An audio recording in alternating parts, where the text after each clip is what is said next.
Hello friends, आज के इस वीडियो में हम देखेंगे कि ऊष्माक्षेपी, ऊष्माशोषी व श्वसन को ऊष्माक्षेपी अभिक्रिया क्यों कहते हैं। वर्णन कीजिए।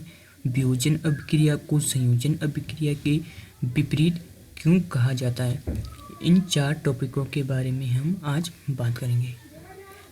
जो ये हम कक्षा 10 की बात कर रहे हैं विज्ञान में। तो कक्षा 10 की विज्ञान अगर आप पढ़ रहे हैं तो ये ज़रूर देखें, क्योंकि ये बहुत इम्पोर्टेंट मोस्ट जो क्वेश्चन है। ठीक है जी। इसमें पहला है कि ऊष्माक्षेपी अभिक्रिया। इसको ऊष्माक्षेपी अभिक्रिया क्या है। तो ऊष्माक्षेपी अभिक्रिया वह रासायनिक अभिक्रिया है जिसकी अभिक्रिया के फलस्वरूप क्या होता है कि ऊष्मा उत्पन्न होता है। ऊष्मा क्या होता है, उत्पन्न होता है। उसे हम ऊष्माक्षेपी अभिक्रिया कहते हैं। तो हमने ऊष्माक्षेपी पढ़ लिया। फिर देखेंगे एक बार। ऊष्माक्षेपी वह अभिक्रिया है, यानी ऊष्माक्षेपी वह रासायनिक अभिक्रिया है जिस अभिक्रिया के फलस्वरूप, यानी कि जिस अभिक्रिया के होने के बाद ऊष्मा उत्पन्न होता है, उसे क्या कहते हैं, ऊष्माक्षेपी अभिक्रिया कहते हैं। कुछ नहीं, इसमें सिंपल ऐसी भाषा में लिखना है आपको। ऊष्माशोषी आगे दूसरा, इसका ही विलोम है। वह रासायनिक अभिक्रिया जिसमें रासायनिक अभिक्रिया की प्रगति में कुछ ऊष्मा का शोषण होता है, ऊष्माशोषी अभिक्रिया कहलाता है। इससे ही पता लग रहा है कि ऊष्माशोषी यानी कि ऊष्मा का शोषण, ऊष्मा लुप्त होना।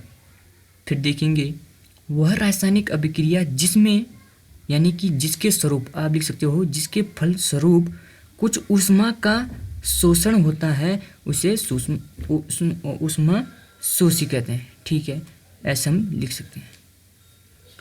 अब देखिए, श्वसन को ऊष्माक्षेपी अभिक्रिया क्यों कहते हैं।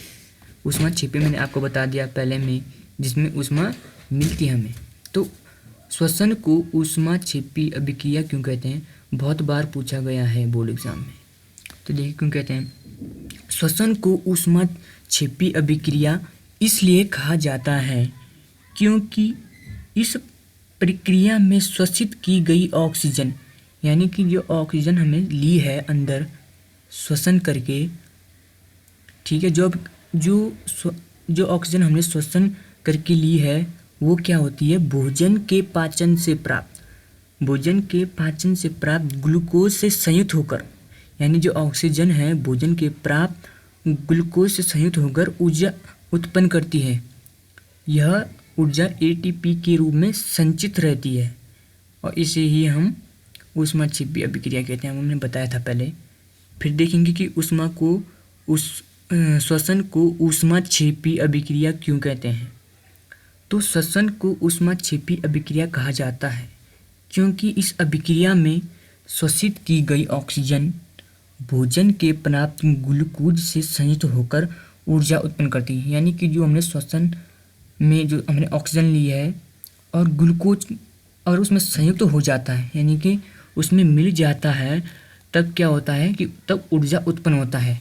अगर ऊर्जा उत्पन्न होगा तो उसे ऊष्माक्षेपी अभिक्रिया कहेंगे।